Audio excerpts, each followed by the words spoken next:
Será como árbol plantado junto a corrientes de aguas, que da su fruto a su tiempo y su hoja no cae. Estudiamos juntos Salmos capítulo 1.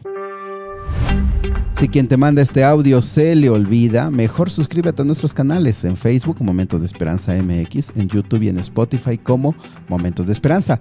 Los asistentes, esos que les hablas y te reproducen las cosas, dile, reproduce Momentos de Esperanza y te va a poner el capítulo del día. Muy bien, inténtalo. Vamos al capítulo de hoy. Estamos estrenando libro nuevo, llegamos a los Salmos. Y recuerdo la primera vez que estudiamos los Salmos fue en pandemia, bueno, cuando estábamos en este plan. Esa vez lo hicimos en vivo, en video, y todos los días a las 5 nos conectábamos y escuchábamos y hablábamos de estos Salmos. Bueno, volvemos otra vez al libro de los Salmos y me parece que al ser estas poesías, estos cantos, recuerda que estos son cantos, se dice que fueron escritos por lo menos en el lapso de unos 1000 años. Ahí vamos a irnos encontrando con salmos desde la época de Moisés, pasando por David y finalmente después del exilio.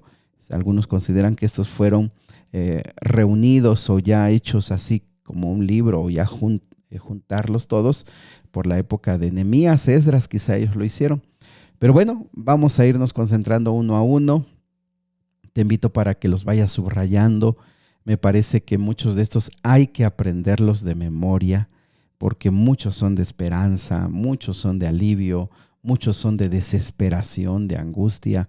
Y repito, es que la poesía nos ayuda a expresar sentimientos que a veces no tenemos las palabras, no sabemos formular las frases para decir las cosas.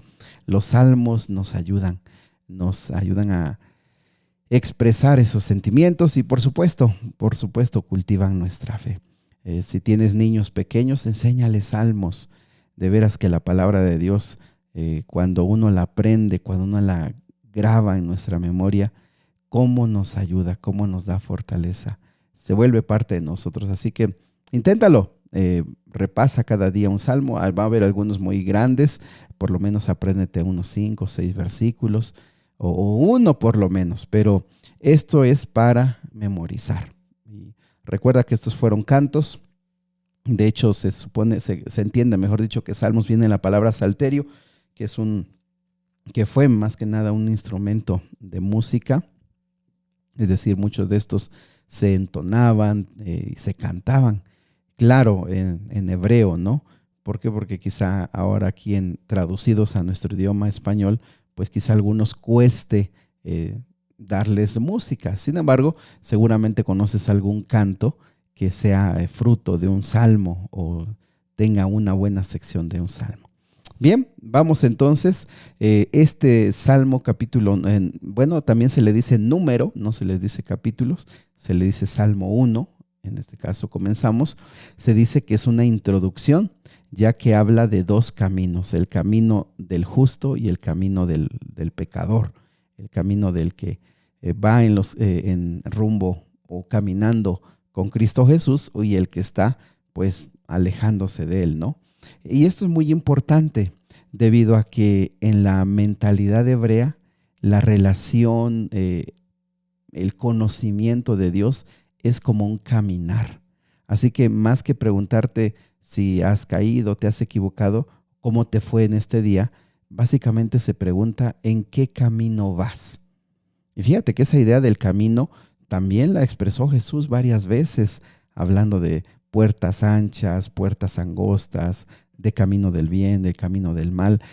Esa es la idea y me parece que es muy útil para comprender el crecimiento espiritual. ¿Tú vas en el camino de Dios? No significa tú vas bien, porque ese es el camino que lleva. Fíjate, eso es bien importante. El camino ya determina el destino.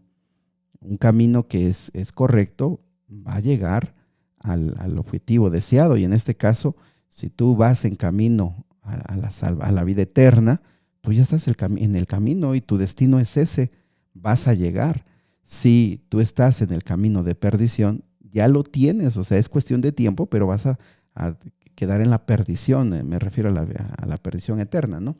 Pero ya estás en ese camino, entonces no se pregunta uno tanto cómo te fue hoy o qué hiciste hoy, sino en qué camino vas. El que va en el camino del bien, en algún momento se puede equivocar, pero va en el camino del bien, va en la dirección correcta. El que va en el camino del mal, aunque haga alguna obra buena de aquí a allá, no sé, ayuda al prójimo por lo que sea, no significa que esté bien, significa que está en el camino del mal, pero pues puede hacer alguna obra de aquí a allá, ¿no? Buena. Entonces, por eso es que se considera que este salmo va en primer lugar, porque todo lo demás habla de eso, del justo, del injusto, del pecador, habla de esos dos caminos. Entonces nos plantea desde el inicio cuál es el camino que nosotros vamos a elegir, cuál es el camino, porque el destino pues ya está dicho, ¿verdad? Bien, comenzamos, versículo número 1. Este salmo es pequeño, solo 6 versículos. Bienaventurado el varón que no anduvo en consejo de malos, ni estuvo en camino de pecadores, ni en silla de escarnecedores se ha sentado. En primer lugar, plantea bienaventurado, que es feliz, dichoso, alegre. Una persona que está en el camino de Dios. Eso es bien desafiante para nosotros, amigos. El que está en el camino de Dios es dichoso, es feliz, es bienaventurado, es alegre. Nosotros tenemos que entender que el camino de Dios nos hace felices. Por eso te digo que cuando un cristiano anda en la amargura toda la vida, porque de tiempo en tiempo nos podemos poner tristes, eso es normal, pero cuando ya nuestra conducta, nuestro estilo de vida es una persona amargada, es una persona quejumbrosa, es una persona pesimista, pues no estamos entendiendo nada, no estamos entendiendo nada. ¿Por qué?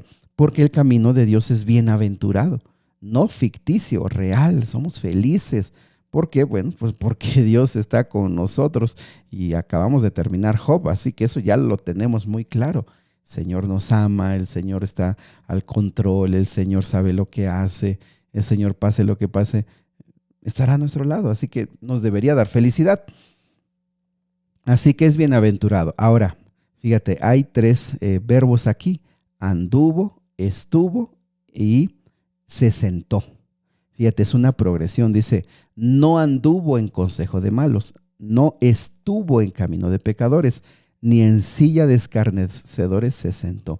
Es una progresión. Una persona primero anda, luego está y luego se sienta.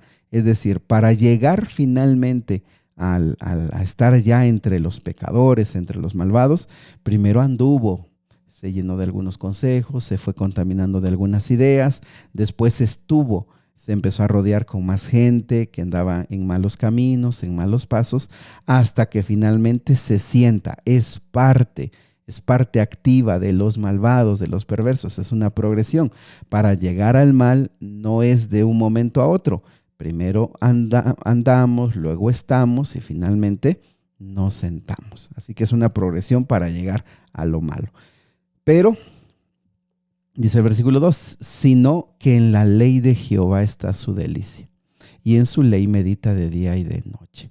Esta expresión es hermosa. ¿Cuánto amo yo tu ley? ¿Cuánto amas? La ley de Jehová, esa expresión ley de Jehová se resume pues todo lo escrito de Dios, y en diferentes épocas ha habido diferente cantidad de conocimiento bíblico. Ahora nosotros tenemos pues toda la Biblia, ¿verdad? Pero no se ha tenido así en diferentes épocas. Entonces, en la ley de Jehová, en la Biblia está su delicia. Mis amigos, la palabra de Dios para el hombre pecador no es deliciosa. Para todos nosotros, cuando empezamos a leer la Biblia es como que comas aquello que no te gusta. Alguna verdura, no sé, unas calabacitas, ¿no? Unos chayotes no te gustan, te hacen bien, ¿verdad? Son verduras, son sanas, te dan salud, pero no te gustan. Así es la palabra de Dios con la persona que no lee, que no se acerca a Dios, que nunca lo ha leído, la prueba y sabe que está bien, pero no le gusta. Pero conforme nos relacionamos con la palabra de Dios, llega y lo hacemos con la dedicación, con el deseo de conocer a Dios, con el deseo de amarlo, llega un punto en que es nuestra delicia. Si la palabra de Dios es tu delicia, ojo, y meditas en ella de día y de noche. ¿Sabes que esa palabra meditar tiene que ver mucho como con murmurar? Es como hablar así quedito, despacio. Estás leyendo, repasas, repites, memorizas y durante el día traes a tu mente sus pensamientos. Estás meditando de día, en la noche repasas, lees.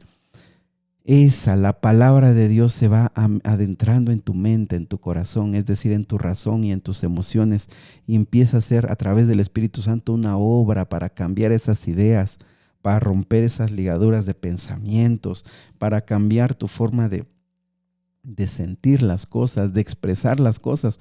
Tú no te vas a dar cuenta, pero te va a ir cambiando. Pero tienes que tener delicia en la Biblia, tienes que meditar en ella de día y de noche. ¿Es aburrido? Pues sí, para el hombre natural, para el hombre que está alejado de Dios es cansado, es tedioso, pero eso se va haciendo con el tiempo.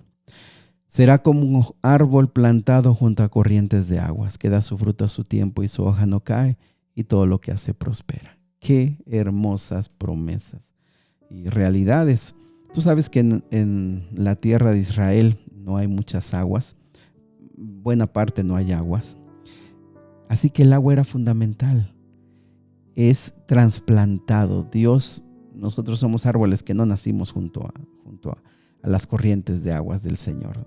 Venimos del mundo, pero Dios nos trasplanta, nos pone junto a las corrientes de agua. Estamos allí donde está la vida. Estamos allí donde todos los días nos alimentamos de la fe, de la esperanza, el conocimiento de Dios, donde tomamos fortaleza, donde afirmamos nuestras convicciones. No se puede cultivar una fe lejos de Dios, lejos de la Biblia. Da su fruto a su tiempo. No todo el tiempo, no obligatoriamente, no a la fuerza. El fruto llega a su tiempo. A su tiempo tu vida va dando los frutos que el Espíritu Santo trae. Pero los das. Su hoja no cae, no significa que nunca tiene adversidades. Significa que tiene la fortaleza, tiene paz. Vuelvo a insistir con Job, que lo acabamos de estudiar. Está seguro que Dios le ama, está seguro que Dios está al control, está seguro que algo bueno saldrá de esta situación tan difícil, está seguro que si se equivoca, el Señor lo llama para reconciliarse, para darle perdón, y todo lo que hace prospera. Mis amigos, esas ideas pesimistas de que con Dios te va a ir mal, no, con Dios te va a ir bien. Con Dios hay bendición, con Dios hay prosperidad. Sí, pero es que mi negocio, ¿tú crees que el negocio es todo en la vida? Sí, pero es que yo antes ganaba más. ¿Será que todo en la vida? Hay tantas cosas que tenemos que no valoramos. De veras, no es una idea así de para consolarse y decir, ay, te lavaron el cerebro. No, hay tanta riqueza que no valoramos, que hasta cuando la perdemos, entonces nos damos cuenta. El Hijo de Dios que medita en la palabra, que come de la palabra, que se planta junto a Dios, Dios lo va a bendecir. No te olvides de eso. Te va a bendecir el Señor. Te va a cambiar esos pensamientos. Te va a cambiar esa forma de vivir. Hay tantas bendiciones que Dios te va a dar, pero plantarte junto a las aguas. No así los malos, que son como el tamo que arrebata el viento. El tamo, pues como sabemos, es esa basurita que sale de los granos. Esa va para donde lo lleva el viento. No tiene vida, no tiene frutos. Es una basurita que va de aquí para allá. Por tanto, no se levantarán los malos en el juicio, ni los pecadores en la congregación de los justos, porque Jehová conoce el camino de los justos. Ese conocer es una relación. Jehová conoce a sus hijos, está cerca de ellos, mas la senda de los malos perecerá. Volvemos un poco a las ideas de los amigos de Job que tanto debatimos hace unos días atrás. De manera general, esto es lo que sucede. De manera general es lo que pasa. Los hijos de Dios prosperan, les va bien. Todos los aspectos humanos, no está hablando de éxito, no está hablando de riqueza, está hablando del bienestar integral, pero sobre todo del bienestar para la vida eterna. Dios te va a bendecir. Camino de los malos perece. ¿Por qué? Pues porque está lejos de Dios. Lejos de Dios no hay nada bueno. Sí, son muy llamativos, pero nunca hay felicidad y gozo permanente. Vamos a comenzar con los salmos, vamos a aprenderlos. ¿Qué te parece si nos aprendemos este salmo? Solo 6 versículos. Hoy casi no se memoriza, pero tú lo puedes hacer. Vamos a hacerlo. Vamos a meditar en la palabra de Dios. Vamos a memorizarla. Vamos a amar a nuestro Padre Celestial, que nos haga felices, aprender a ser felices, aprender a valorar, aprender a disfrutar, aprender que nuestro Padre lo tiene todo. Señor, gracias. Decidimos por el camino que es a tu lado. Decidimos por el camino que lleva a la vida eterna. Decidimos por el camino en el cual tú estás. Y allí es donde queremos estar, contigo. En el nombre de Jesús.